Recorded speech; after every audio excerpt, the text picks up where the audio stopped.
Hey guys, welcome to CraterMania. I'm your host, the man they call Crater, and it is indeed party time because today is July the 3rd, and any horror fans out there, especially zombie fans, will know what that date means, as it's synonymous with one of the greatest zombie films and horror films of all time, and one of my personal favorites. And we're talking about the original Return of the Living Dead.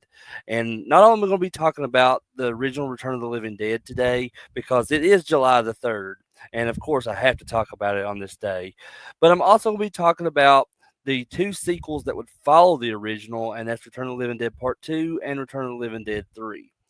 But let me go ahead and just jump into this. So this is my 500 movies in 2025 series, as always, as you know. And for this episode, this will be movies number 248 through number 250. So once after I get done talking about Return of the Living Dead Part 3 today, we'll be at the halfway mark, guys, for that 500 movies in 2025 series. We're just at the beginning of July. I still think we're making great time with these movies. So, like I said, I'm halfway done at this point. And let's go ahead and just jump into this episode and talk about the importance of the original Return of the Living Dead from 1985. I've got my shirt on today, my Return of the Living Dead with Tar Man front and center. This is a cavity color shirt, by the way. I don't think you guys can get this on their website anymore. But your best bet would probably be eBay if you want this shirt. Got my Return of the Living Dead lunchbox in the background, so I'm all set to talk about Return of the Living Dead today. And just, you guys know this by now, but I'm a huge fan of horror movies, and more specifically, I'm a fan of zombie movies. And Dan O'Bannon's 1985 masterpiece, The Return of the Living Dead, is not just a movie for me. It's this raunchy, chaotic, just brain eating punk rock anthem brought to life. And it's absolute unconventional zombie, an absolute unconventional zombie movie for its era, and just an undeniable, I think, cornerstone for horror comedy. To just call it merely good I would think, be a disservice to this film. It is in every sense of the word iconic, and it is utterly brilliant, and I love it. So, Return of the Living Dead is this genre bending, rule breaking, darkly comedic horror masterpiece in my eyes. And it's set here in my home state of Kentucky. It's set in Louisville, Kentucky. And the film kicks off with a date of July the 3rd, 1984 at 5:30 p.m. Eastern Daylight Time. And we get this kind of seemingly mundane introduction to these characters, Freddie and Frank. And Freddie is a new hire at the Unita Medical Supply Warehouse, and Frank is his supervisor, who is this character that is just steeped in cynical and deadpan humor, and he is the one who inadvertently sets this catastrophic chain of events off in this movie. And he proudly tells Freddie about this incident that supposedly inspired George A. Romero's Night of the Living Dead, which is a claim that right off the bat establishes Return of the Living Dead as this kind of meta narrative, which breaks it away from Romero's established universe while simultaneously kind of honoring its own universe. But anyway, Frank reveals that the military, in this kind of catastrophic blunder, accidentally shipped 5 barrels containing reanimated corpses and this chemical agent called 2,4,5 trioxin. And so that was all shipped to the Unita Medical Supply Warehouse. And in in a moment of kind of ill-advised showmanship, Frank smacks one of these barrels, and releases this kind of noxious gas that quickly, permeates throughout the warehouse. And this isn't just any gas; it's the living dead in vapor form, and it quickly reanimates this, preserved corpse. It's in a storage freezer, and these various sliced in half dogs and other cadavers around them. But even more, the gas infects both Frank and Freddy, and they start to begin their this slow, painful, and like kind of morbidly funny transformation into zombies themselves. Um, so the reanimated corpses are unlike anything that you've seen before, and they're fast and they're intelligent, enough to speak. Um, most famously, the brains line, and also send more cops, send more paramedics. You know the spiel if you've seen the movie, and just they're virtually indestructible by conventional means, including the classic headshot. And I think this is a crucial departure from the whole Romero type zombies. It renders that typical zombie survival guide useless, basically, and it also raises the stakes at the same time. And the zombies in Return of the Living Dead are driven by this singular, insatiable hunger for living brains. As the half corpse explains in the film, it hurts to be dead. So eating brains for them offers this kind of temporary reprieve from that agonizing decay. So now let's talk about the punk rock gang, which consists of Freddie's girlfriend Tina and their friends Trash, who has a very memorable nude graveyard dance scene, and it's absolutely iconic. And then you have characters such as Suicide, Spider, Scuzz, Casey, and Chuck. And so they've assembled outside this warehouse and they're waiting for Freddie to get off work. But while they're waiting, they decide to pass the time by having a party in the nearby graveyard. But unbeknownst to them, they would soon find themselves caught in this escalating nightmare. So back at the warehouse, as this situation is starting to spiral now, Bert, who's the owner of the Unita warehouse, it is called in by Frank, and he quickly realizes the whole gravity of the situation, and he goes to enlist the help of his mortician friend Ernie, whose funeral home is conveniently located next door, and Bert and Ernie. Yeah, Sesame Street reference there. So I was that took me forever to like realize that too. But anyway, the initial plan is to chop up these reanimated corpses from the warehouse and dispose of them in Ernie's crematorium. But this, of course, is a really bad idea, and it goes horribly wrong because the smoke from the incinerated zombie parts rises into the atmosphere and it causes this toxic, like acidic rain that ends up reanimating the entire graveyard population where Freddy's friends are. So suddenly, Louisville, Kentucky is overrun not just by a few accidental zombies, but by an army of the walking dead. And they're all shouting for brains. So the climax of this film sees these remaining survivors. If you've not seen the film, I'm not going to tell you who those remaining survivors are.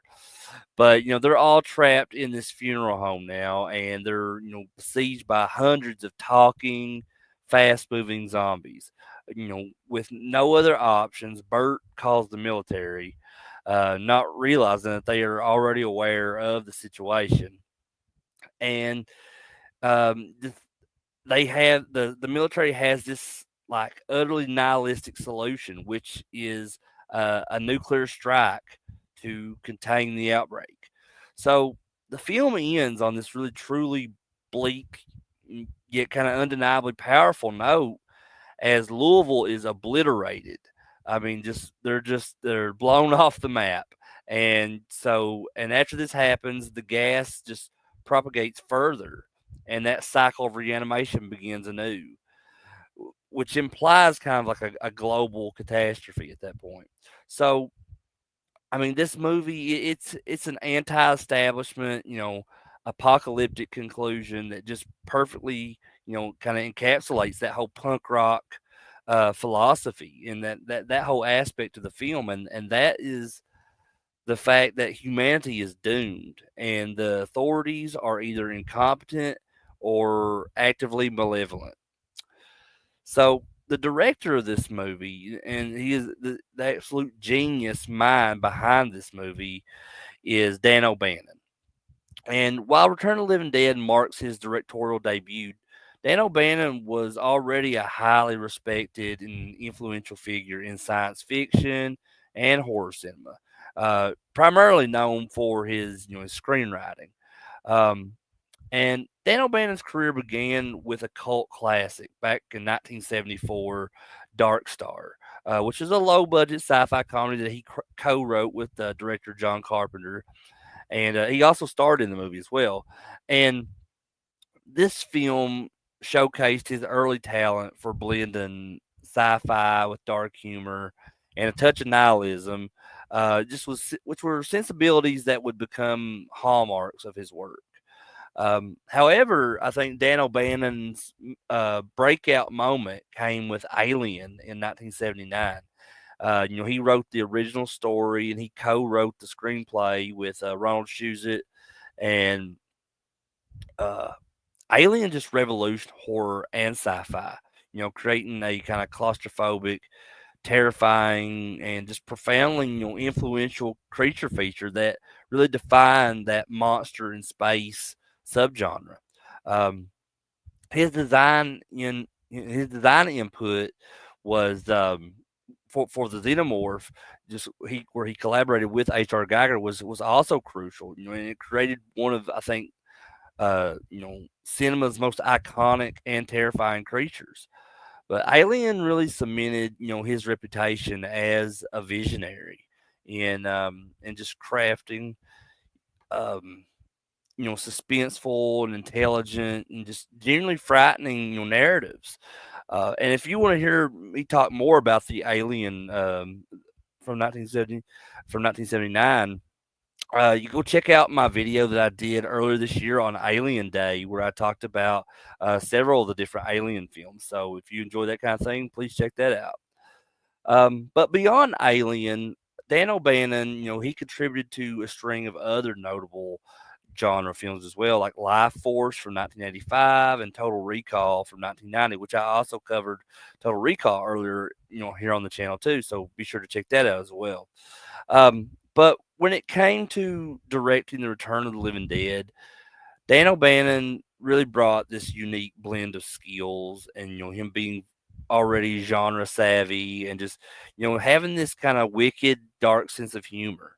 He wasn't just directing a horror film, he was directing his horror film, one that kind of imbued with his specific brand of cynical wit and just practical effects brilliance, just a deep understanding of what makes people squirm and laugh simultaneously. His background in creature design and special effects were because he worked on the original Star Wars for a bit, and all that kind of just ensured that the film's iconic zombies were not just memorable, but just physically convincing, which I think is a testament to practical effects at their peak. Um, Dan O'Bannon's directorial debut was a statement. He was not just a writer of great ideas, but I think he was a master orchestrator of just genre chaos. Um, and if you look at the legacy and the impact of Return of the Living Dead, it's really profound, and I think it solidifies its place as one of the most important zombie films ever made. And right alongside with Romero's works. And let's look at a few things here, like so this Return of the Living Dead really redefined the whole zombie lore with the whole brain eating thing, and I think that is arguably Return of the Living Dead's most significant and enduring contribution. You know, prior to the film, zombies were just largely undiscriminating, cannibals, if you want to call them that. Um, but Return of the Living Dead really introduced the specific hunger for brains, giving that undead a distinct and just, terrifying motivation. Um, and that single element has really just permeated pop culture to such an extent that it's now synonymous with zombies. Often, and it's often mistakenly attributed to Romero, but it actually, that whole brains thing and with zombies came from Return of the Living Dead. Dead Pit Radio says, "Buddy, what the f are you talking about? There's more than three. There's only three in my eyes, buddy. I'm not talking about Necropolis or Rape to the Grave. You can do that on your own time, buddy. But not for me. Not for me. Um, but thanks for stopping by, Wes. I appreciate it, man. Um, but getting back to what I was saying, looking at these zombies, they were completely different from what we had seen before. Um, these were now fast zombies, and I feel like this was ahead of its time because as time went on, fast zombies became a very popular thing in that subgenre. Before 28 Days Later or the Dawn of the Dead remake, made that concept popular. Return of the Living Dead presented, agile, running zombies. This was I think, a very radical departure from Romero's slow, moving zombies, and just really added this kind of entirely new layer of an immediate threat and terror to the proceedings. Um, I, what's going on here? I don't see no hookers here. Where's the cocaine? Yeah, exactly, man. Exactly. Where's it at? I mean, should have hooked us up, Plot 13. Thanks for stopping by, man. Um, but not only were these fast moving zombies, these were talking zombies as well. That ability of the undead to communicate, even if, only they're demanding food or, just telling us about their suffering, it was still different. We weren't used to talking zombies, by the time this movie came out. So it was really revolutionary. It made them more personal, more, more weirder and terrifying in some cases, kind of darkly comedic as well. Um, and just this film really firmly established that, that whole headshot thing where if you shoot it in the head, it kills it, destroys the brain, right? Well, in Return of the Living Dead's lore, that isn't enough to stop these particular zombies. So dismemberment doesn't work. Incineration only spreads the infection. So only total annihilation, like a nuclear strike that we've seen at the ending of this film, proves effective. And so it raises the bar for, how to deal with these zombies, and it really contributes to, that kind of film's nihilistic outlook. Um, and not only was, all of that revolutionary, but Return of the Living Dead became like that pinnacle of horror comedy. It didn't just, dabble in horror comedy, it perfected it. It just, it masterfully, like, balances genuine scares, all the gore, and the dark humor all in one.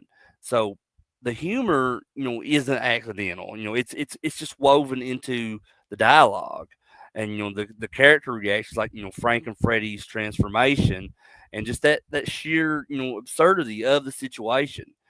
It manages to be, genuinely terrifying, especially, the tar man and the half corpse, while maintaining this kind of subversive wit about it. So I think that this fusion really encouraged, future filmmakers to explore that, comedic, that, what's the word I'm for, that comedic potential, of horror without, sacrificing the scares too. And it influenced films like Shaun of the Dead, Zombie Land, just, countless others. Um, and yeah, meth zombies will be fast as hell, but if you're in Hazard, Kentucky, that's not something that's too uncommon. but but let's talk about the practical effects here for a second. So the film is an absolute triumph. of practical effects. From that disgusting, tar man to the half corpse, just the hordes and hordes of graveyard zombies. The creatures here are relentlessly effective. They represent that peak of 1980s creature design and special effects, and it avoids all the pitfalls of that early CGI bullshit, and it just it ensures that the monsters felt truly present and threatening. And these effects definitely hold up decades later, and I think it contributes significantly to the film's kind of growing appeal and cult status. Um, but let's go back to what I was talking about earlier about the whole punk rock aesthetic of this film. So the soundtrack on this, the whole punk rock soundtrack is absolutely inseparable from this film's identity. It's not just background music. It feels like its own character, a mood setter, and really just a cultural statement. So the raw energy of bands like the Cramps and 45 Grave and the Damned, they all like perfectly complement, the film's kind of anti-establishment themes. It's chaotic narrative and just these rebellious young characters that we have here. So Return of the Living Dead really just introduced that broader audience to punk rock as well. And really demonstrates how a specific musical subculture could be integrated, into and increase this film's narrative and its atmosphere. And the soundtrack just perfectly matches, the whole visual and all that thematic anarchy that we see in the film. Um, but I mentioned this movie is a cult classic. It absolutely is a cult classic. Because it wasn't a massive box office hit upon release. Um, but its unique vision, the memorable characters, the quotable lines like similar paramedics and the whole brains thing. Those lines have become iconic now, and just that singular tone that quickly cemented its place as a quintessential cult classic. It gained massive popularity on home video and late night cable and it really built this kind of passionate fan base that continues to grow to this day. And its influence is evident, in just countless homages and parodies and direct references across movies, TV shows, and video games, and all kinds of shit. And just beyond all the laughs and the scares, though, this movie really carries um, this potent, like although darkly comedic, social commentary. It it portrays the government and the military institutions as either catastrophically inept or coldly evil. And they're willing to sacrifice entire populations just to cover up their mistakes. Um, and the film's infamous ending, with the nuclear destruction of Louisville, and the further spread of the trioxin, it's really a bleak kind of indictment of humanity's capacity for self destruction, and this the that definitive anti-establishment statement. It's a true punk rock film, not just in its musical, accompaniment, but in its kind of core philosophy.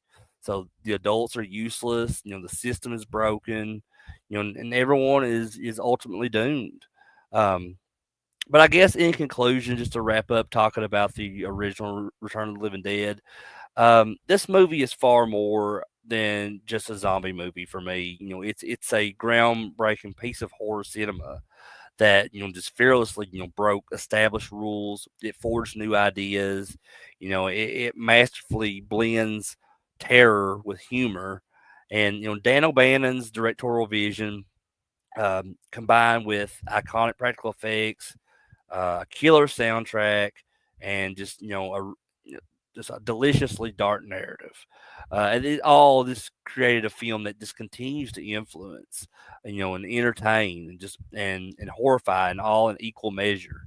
And so, for any fan of the undead, horror comedy, or just simply unique filmmaking, Return of the Living Dead is not just recommended; it's essential viewing. I feel. Um, it's a triumph, of practical effects, the punk rock way of life, and just that pure, unadulterated brain eating fun. See what's going on in the chat. Pickaxe to the head, and its voice sounded like a computer short ago. It did. You're right. I never realized that, but it did. My buddy Blake is in here. It's a true story that really took place in Kentucky. It did. That's why Louisville no longer exists now. Still day one. Yeah, it absolutely is one of my all-time favorites. Now I would have to put it as far as the zombie subgenre goes. It's my second favorite, because I have to go with the original Dawn of the Dead as number one because that's my favorite horror film of all time. So I'm a little bit biased with, if maybe if Dawn of the Dead didn't exist, Return of the Living Dead would be the number one on my zombie list. Well, it would for sure be, but yeah, I mean it is like overall though it's one of my all time favorites.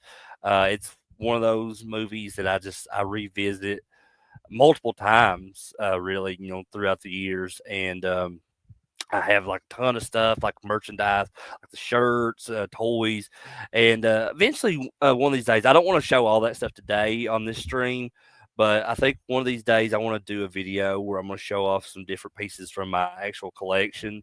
I've shown some of my stuff in the past on some of my videos, but I just want to kind of separate that from now on, like and do like just videos, focusing on that stuff instead of like, showing that stuff off and then talking about the movie and all that. But yeah, like absolutely, I 100% agree with that. It is one of my all-time favorites. And let's move on now to the next film that I talked about, which is the first sequel to the Return of the Living Dead. And so, like I said, as a dedicated fan of Return of the Living Dead, you know, it was this punk rock masterpiece in 1985. And just that it it wasn't just a zombie film. It was this self-aware deconstruction of the genre. Packed with memorable characters, practical effects, and just that genuinely apocalyptic ending. So when news of Return of the Living Dead Part Two emerged in 1988, the question was just wasn't just is it good, but can it even hope to stand in the shadow of its predecessor?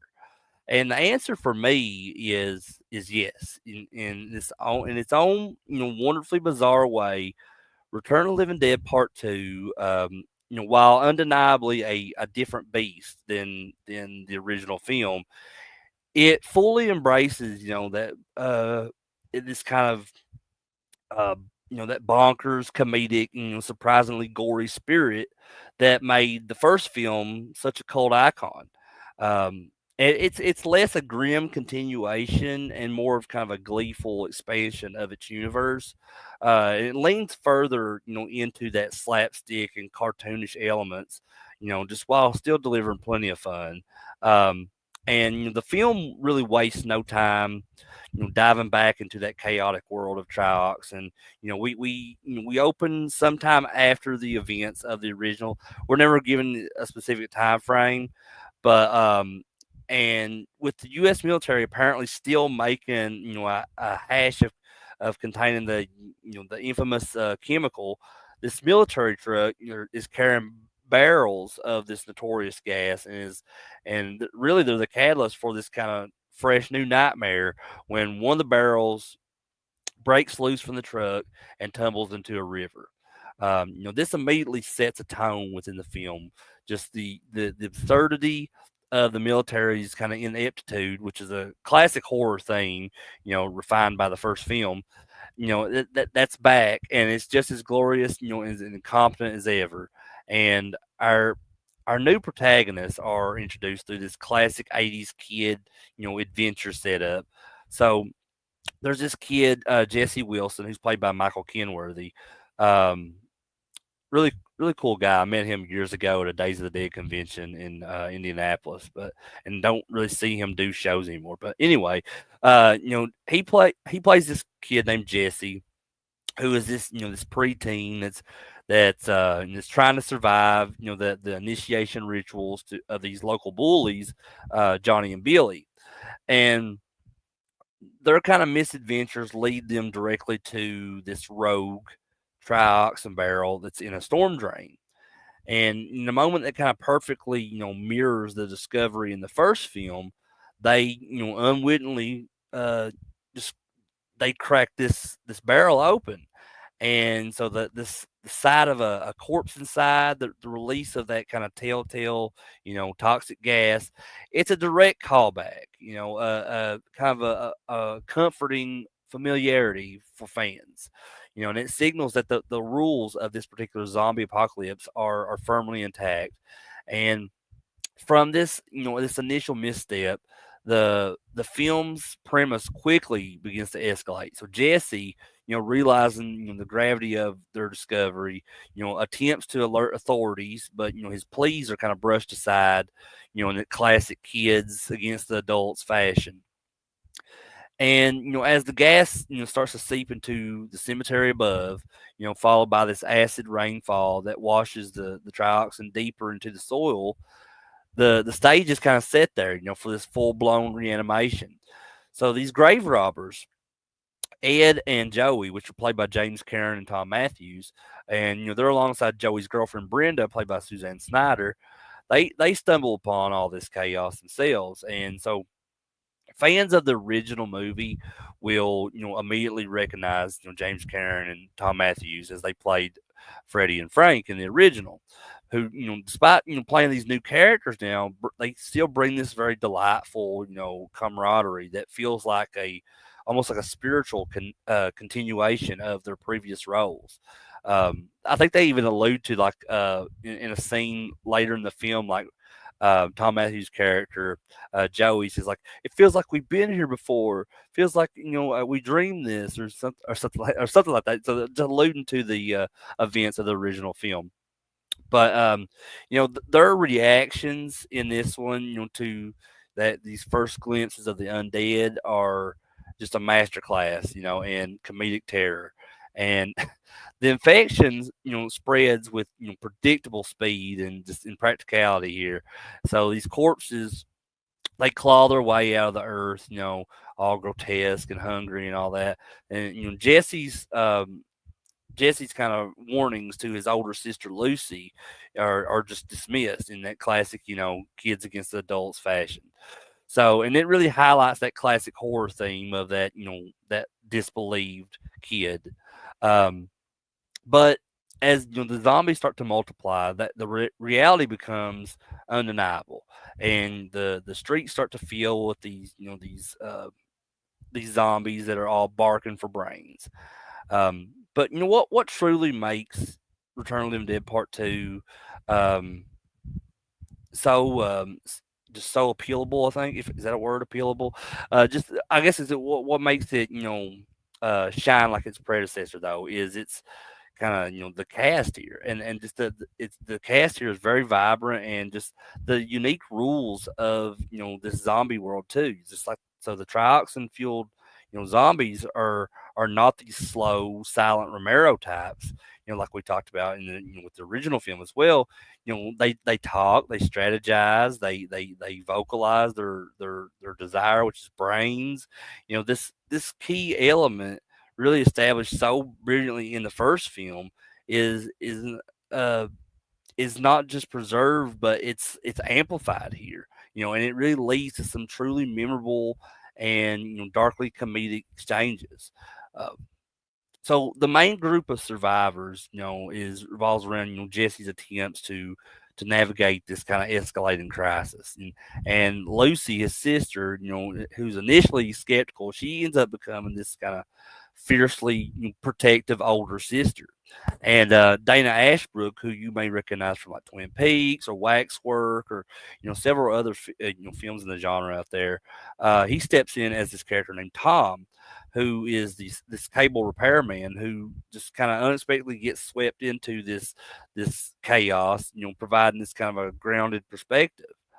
And the dynamic between this younger generation and the returning Ed and Joey, who suffer increasingly gruesome effects from trioxin exposure, you know, just provides a lot of the film's humor. And as Ed and Joey, they start to succumb to that familiar trioxin symptoms, rigor mortis, and eventually that insatiable hunger, their slow transformation is played for laughs, and just kind of genuine unease, and it really showcases that unique horror style of the Return of the Living Dead universe, where becoming a zombie isn't just death; it's this kind of um, prolonged process. Um, but I guess the film, it excels at showcasing, the widespread chaos from Billy's horrifying transformation, an attack on his own family, to the kind of desperate scramble for safety that leads these survivors, through these streets. And, there's that sense of that, apocalypse that's in progress here. So the chase sequences are, they're energetic. The practical effects are effective, and just that sheer number, of these zombies that's out here, on the streets is impressive for a film of its time. Um, but let's look at the director now. So at the helm of Return of the Living Dead Part Two is Ken Widerhorn, and he's a director with this kind of notable background in horror. He's perhaps probably best known for cult classics like the Nazi zombie film Shockwaves from 1977, and he also did the slasher film called Eyes of a Stranger in 1981. But with Return of the Living Dead Part Two, um, he kind of leans heavily into that comedic aspects, of the original, um, almost kind of pushing it to the point of self parody. Yeah, he manages to retain that kind of underlying horror as well. So, and his direction is very fast paced. It focuses on like kinetic energy and visual gags, and while it might lack that kind of gritty, punk rock edge of Dan O'Bannon's original, um, Ken Widerhorn's vision for part two is distinctly its own. It's brighter, it's sillier, it's more overtly campy, um, just perfectly suiting its '80s aesthetic. So he clearly understood that core appeal, you know, um, of the Return of the Living Dead zombies, and just kind of revealed in their unique characteristics. Um, but as far as the legacy and the impact of this film, um, Return of the Living Dead Part Two often kind of finds itself in the shadow of its of the original film, and it's true that it doesn't quite reach the same heights of that genre subversion or sheer innovation. Um, However, to dismiss it, I think would be a mistake, in my opinion. Its legacy lies in its kind of unashamed embrace of that Return of the Living Dead formula, and kind of cementing these key elements that would, become iconic. Firstly, it solidified the whole brain-eating zombie as this distinct pop culture staple. While the first film introduced it, part two really hammered it home with um, it with every gurgle and every groan, if so to say. Um, but helping to define that modern articulate zombie in a way Romero couldn't do that. And secondly, it continued that tradition of just a highly quotable zombie dialogue, adding lines and moments to that Return of the Living Dead, just that lexicon that fans still cherish. The practical effects here, while perhaps not as groundbreaking as the first film, they're still top notch for the era. And they kind of, it really contributes to that tactile horror. Um, but beyond all these kind of specific themes, part two, carved out its own niche, as a beloved cult film. Its shift towards more overt comedy, its younger protagonists, and it's slightly lighter tone. Really made it accessible to this, a broader audience, while still delivering, that gore and that unique zombie lore that horror fans craved. It's a film that knows exactly what it is. It's a fun, frantic, and just ridiculously entertaining movie zombie movie that just never takes itself too seriously. Um, I'm talking about Fried Green. That's it. Yeah, man, it's a classic too. Fried Green Tomatoes. Um, no, I've never seen that movie, but I do love the food. Fried Green Tomatoes are actually one of my favorite foods. So, man, now you're making me want some fried green tomatoes. Let's see what else is going on in chat. Hey, Jared, thanks for stopping by, man. You said you're about to watch it too. Awesome. Psychomania is mine, although it's cheesy beef like crap. It's a biker's devil worshipping, which I don't think I've seen that one. I may have to add that one to the list because yeah, I've heard of that movie, but I've never seen it. Um, but back to what I was saying. Sorry, I got sidetracked there for a second. But for fans of the original movie, though, Return of the Living Dead Part Two, really offers this really fun, return to a world where zombies are smart and hungry and just and hilariously terrifying. It's really a testament to that kind of enduring appeal of those type of zombies. Proving that even this a sequel can bring plenty of fresh brains to the table. Um, and while it might be a different flavor from what the original film was, it's still undeniably part of that same decaying universe, and for that, it earns its place, in the world of, I think, beloved zombie cinema. It's a film that's best enjoyed, if you have an open mind and a good sense of humor, and naturally just a craving for brains. So if you've never seen Return of the Living Dead Part Two, if you've just seen the original, you've not seen any of the sequels, definitely get that screwdriver out of your head and go watch Return of the Living Dead Part Two, and you'll get that reference once you watch the film. Have you covered redneck zombies yet? If not, can you go away Kentucky Fried Chicken? um, actually, man, I'm here in a few weeks. I'm gonna be doing a whole zombie week of movies. So I'm gonna be doing a stream where I'm just gonna be talking about a bunch of different unrelated zombie films. Um, and that's one of them. Redneck Zombies is actually on that list to watch. So yeah, I'll definitely try to do that stream while eating some Kentucky Fried Chicken. That's a good idea, man. Um, but now I guess moving on to the last movie I'm going to be talking about for today. Um, so this next one, which is Return of the Living Dead 3, if you're keeping up with the math here, Return of the Living Dead from 1993, and as I said, as a dedicated fan of the original Return of the Living Dead, I always approach its sequels with a mix, or no, not just Return of the Living Dead, but just any horror films that I'm new to the sequels, which I'm not new to these. All right, let me start over because I'm probably confusing the fuck out of you guys. So whenever I watch a horror film, and if I've never seen any sequels before, I always kind of approach them with just a mixture of hope and trepidation. Um, and I've seen the Return of the Living Dead sequels many, many times. So I've been watching them since I was a kid, and I can remember,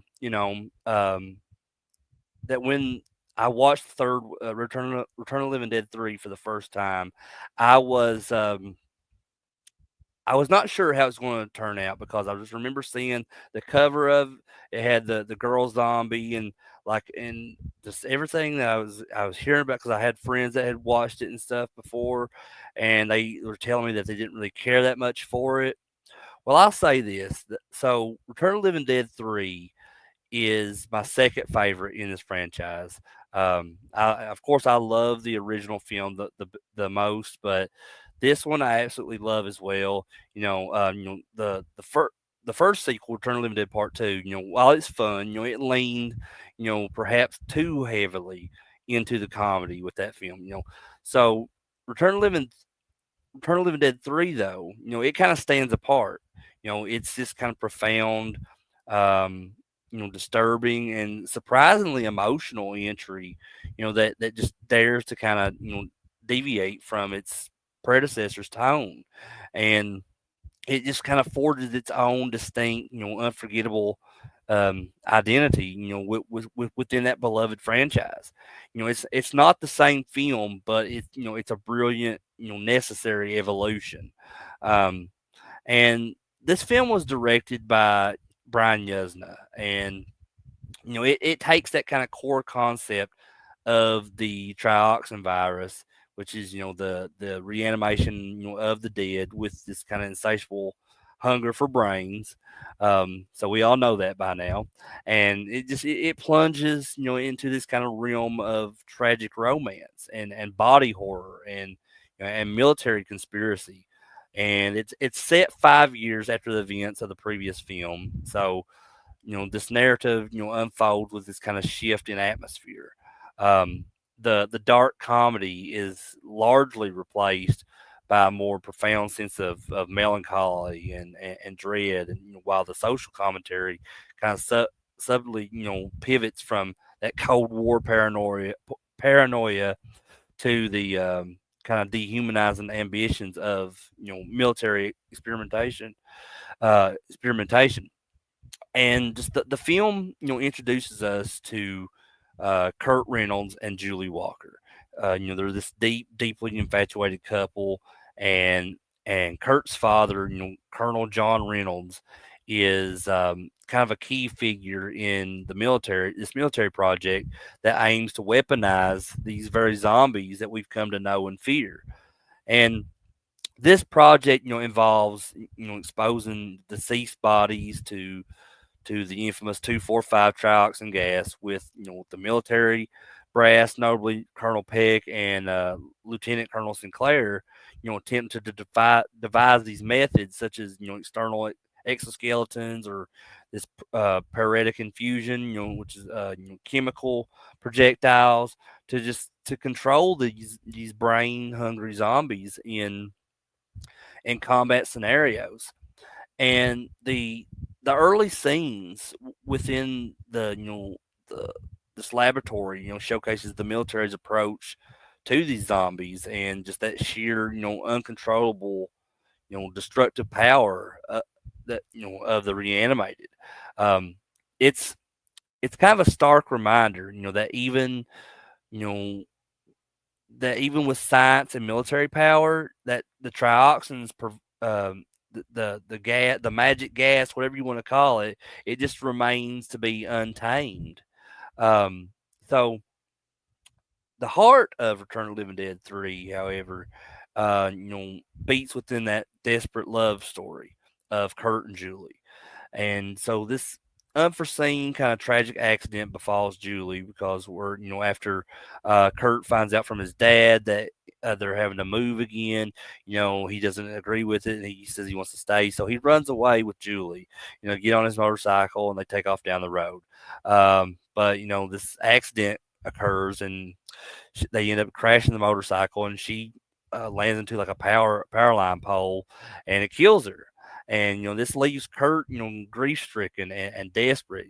So he's driven by this kind of this consumed love for Julie, and where it gets to that point where he's being reckless, and so he makes this kind of terrible decision to utilize his father's access to the trioxin.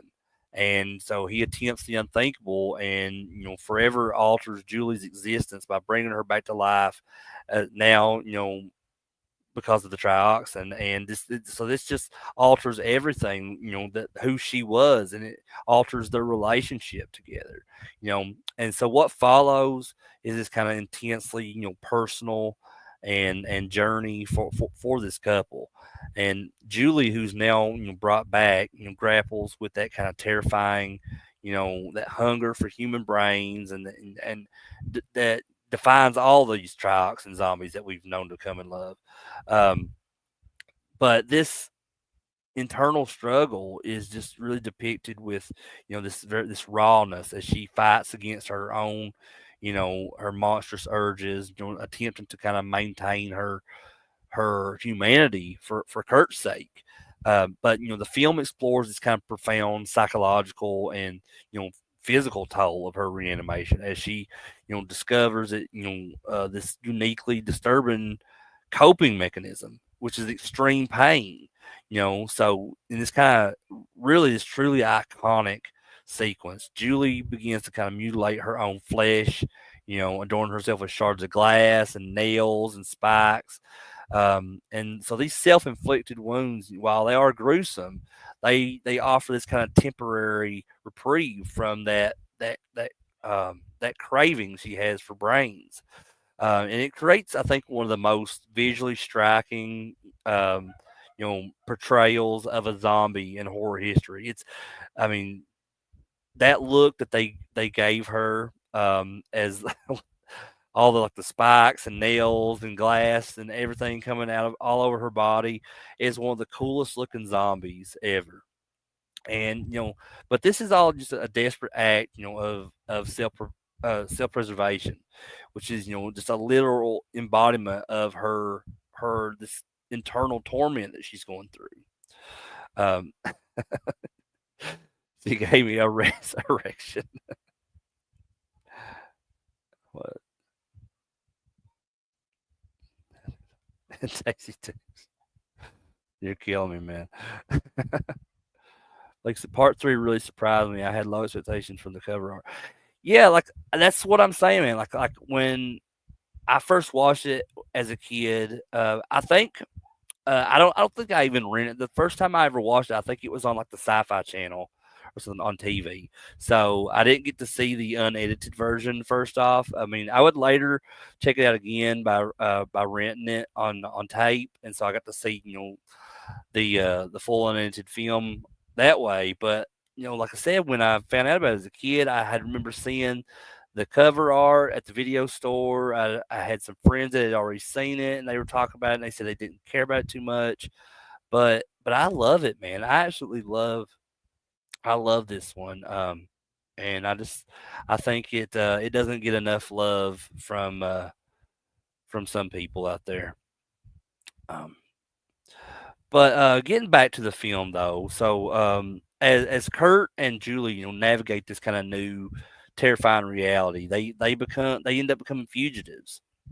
Not just from the military, who are who are keen to recapture and study Julie as this kind of prime specimen, but just also from just the dangers of this urban underworld itself. So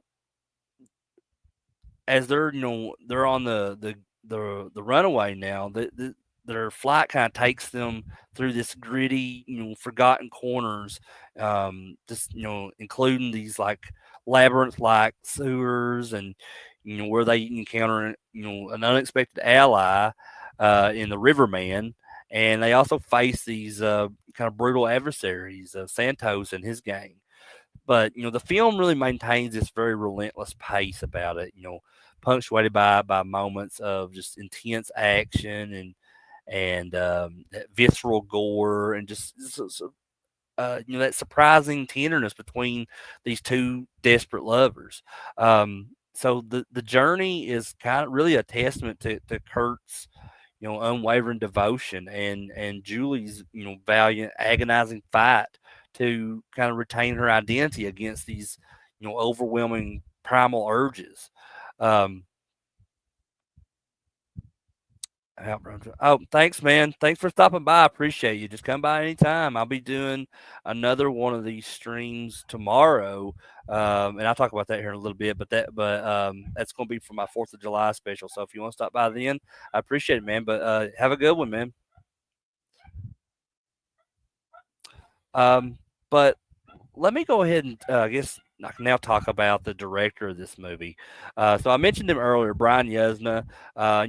He had a masterful hand behind Return of the Living Dead 3, and for fans of practical effects, and body horror and cult cinema, Brian Yuzna needs little introduction. He first made his mark as a producer on on the original Reanimator from 1985, which is a film that shares that kind of Return of the Living Dead's affinity for bizarre science and reanimated corpses and gruesome humor.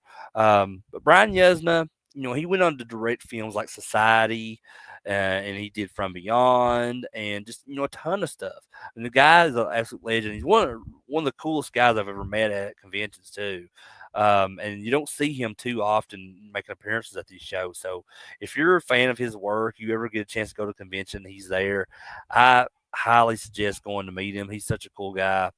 But his directing style, I think, is is really characterized by his embrace of practical effects to achieve these kind of truly nightmarish visuals, which it's a willingness to push boundaries of taste and decency, and just a that undeniable knack for creating memorable, often grotesque imagery. um and if you've seen Society, you know exactly what I'm talking about. um but his work kind of often delves into the themes of biological horror, societal corruption, and just that thin line between sanity and madness. And I've often wondered, like, so Brian Yuzna, he was the one that worked on Bride of Reanimator. He was the director for that. But I've always wondered, like, was he also influenced when making this um, from Bride of Frankenstein? Because there are always like little elements throughout the film that I've noticed that are comparable to Bride of Frankenstein, such as like because Kurt, who is in itself kind of like the Dr. Frankenstein, because he took Julie's body back to the military base, used the trioxin to bring her back. So he kind of created his own monster in that sense. And then if you look at the ending of this film, as Kurt and Julie, they go to into the incinerator together. It's kind of like that ending of Bride of Frankenstein, where like the monster, destroys himself with his bride, as he says, "We belong dead." And there's something to that effect that they say in this ending of Return of the Living Dead 3. Is like, this is basically saying this is the best thing for us to do. So I don't know. Is that just me? Has anybody else ever noticed those comparisons to Bride of Frankenstein? Maybe I'm just way overthinking it or something. But getting back to Brian Yuzna, though, Return of the Living Dead 3, I think, was just this perfect canvas, for his talents. He would take those established rules of that whole Trioxin universe and just, infuse them with his kind of signature blend of, visceral, almost artistic body horror. Um, and just the film's practical effects are truly outstanding, for this time, early '90s. Making Julie's kind of slow, agonizing transformation and her self mutilation both horrifying and strangely captivating. So, Brian Yuzna, he definitely understood that true horror isn't just about jump scares. It's about that kind of unsettling, that transgressive and that deeply tragic aspect of those films. Um, and this movie really holds a unique, often debated place within the whole zombie cinema canon. For fans expecting that, that humor of the first two films, you don't really get that here. It's more darker, more somber tone was initially, I think, a shock for a lot of people. But however, over time, it's distinguished itself as a very influential entry. At least in my opinion. Like I said, I know I have talked to people who don't really care for this one, but I absolutely love it, and I can't see it. It's hard for me to not see how people don't like this. You know what I mean? But it is what it is. But I think this movie, in my opinion's most significant legacy lies in its bold departure from that comedic horror. So while the original Return of the Living Dead, introduced these fast, intelligent zombies, with this craving for brains. Return of the Living Dead 3, it humanized the monstrous. It explored, the tragic implications of just reanimation, not just as a global threat, but just as this personal hell. And Julie's internal struggle, her desire to remain human, despite her body decaying and just going through these kind of ravenous instincts. I think that was revolutionary. I think that this focus on the zombie as a sympathetic, even romantic figure, although a horrifying one, was groundbreaking. It kind of predates many similar explorations in like later zombie films, and kind of opening that door for more nuanced portrayals, of the undead. Um, and you can see a lot of that, in like in films later. Like if you look at um, what is that movie called, Fido, which is a horror comedy as well. But you know what I mean? Like they were kind of. I feel like this film inspired films like that to where to kind of evolve the ideas of these zombie concept films. Whereas in Fido is like the zombies are seen as like pets. But that's a story for another time. But back to the character of Julie, just that exploration, body modification and pain as a means of control is just really another really cool element of this film's impact. Julie's kind of goes through this increasingly grotesque appearance, and so she kind of adorns herself these self-inflicted decorations, just it really made her this instantly iconic figure in horror, in my opinion. It's just visually um disturbing, just and it contributes significantly to that film's, you know, um, that the cult status that it has, and just really ensures its place in just that world, of practical effects and just masterpieces when it comes to practical effects. This focus on physical alteration and kind of that blurring of human and monster boundaries is really a hallmark, I think, of Brian Yuzna's work. And it's really brought to that kind of most poignant realization here. Um, but I guess furthermore, Return of the Living Dead 3, cemented that whole brains theme for the series, and just reinforced that distinct hunger, of trioxin zombies compared to like the Romero counterparts.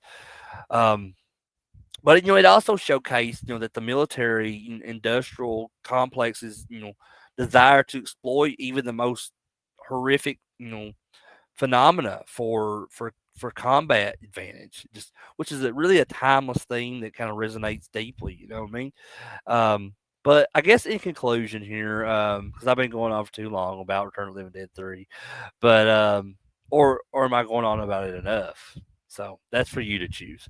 But it's not a film to be overlooked. I don't think. While it may lack that kind of that punk rock anarchy or these laugh out loud moments of its predecessors, it offers something arguably more profound, which is this kind of heart wrenching, blood soaked tragedy, wrapped in these practical effects and just directed with this kind of unflinching vision from Brian Yesna. I feel like it's a testament to that enduring power, of love in the face of this unimaginable horror, which is really kind of beautiful in a weird sort of way. Um, and it's a beautiful reminder that sometimes the greatest monsters are born from the deepest despair.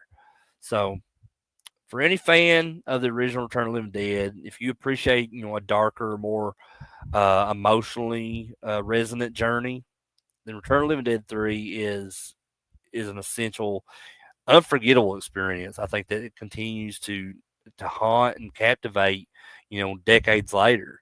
Um, it's just it's a brilliant, very audacious and ultimately heartbreaking addition to this whole beloved horror franchise, and just proves that the living dead can still surprise us, even their most monstrous forms. Um, but guys, I guess that's it for me today.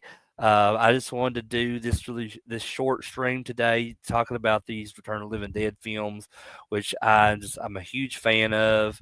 Um, I've been watching these films ever since I was a kid. Like I said, the video store was like my second home when I was a kid. So like and thanks that me just randomly picking out Return of the Living Dead one day on VHS. That's a decision I absolutely do not regret. That original film is to me one of the greatest horror films of all time, one of the greatest horror comedies, one of the greatest zombie movies, whatever. It's an absolute iconic film.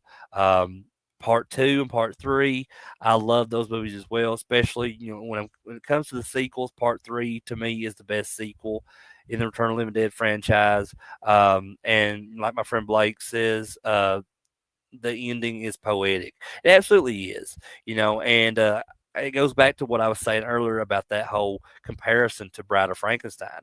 The ending of Bride of Frankenstein is very poetic. And I think that's one of the most amazing horror films to ever exist is Bride of Frankenstein.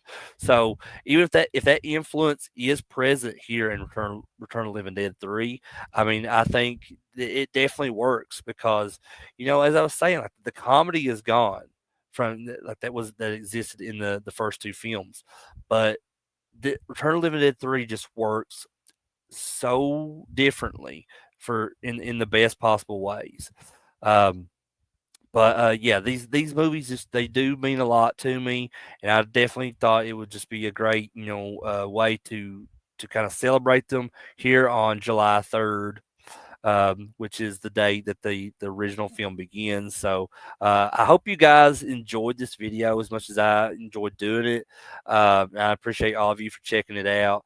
So I just want to thank everyone who watched this live and was here in the chat, or if you're watching this on replay, appreciate you guys for checking this out as well. Um, just drop me a comment below on what your favorite from these three movies are, or if you like, if your favorite is one of the other two sequels that I didn't cover, Necropolis or Rape to the Grave, which I'm not sure why it would be your one of those would be one of your favorites, but hey, I'm not here to judge. But but anyway, if you like this video, please give it a thumbs up. I'd really appreciate that. If you're new to the channel, please hit that subscribe button to catch more videos from me like this one. I'll have another video out tomorrow for my 4th of July special. I'm gonna be covering two movies on that is all. So it'll be another really quick one. And that's going to be Born on the 4th of July, which is a movie I had never seen before. I watched it for the first time a few nights ago, and I was really impressed with it. And then another film that I'm going to be talking about is a film that I've seen countless times over the years, and that's Independence Day, starring Will Smith and Jeff Goldblum. So definitely check that one out if you guys have the time tomorrow. If you don't have the time tomorrow, check it out some other time on the replay. I really appreciate it. But click that bell for any future notifications for any kind of upcoming videos I may have. But with all that said, guys, I'm Crater. This is CraterMania. I love you guys, and have a good night.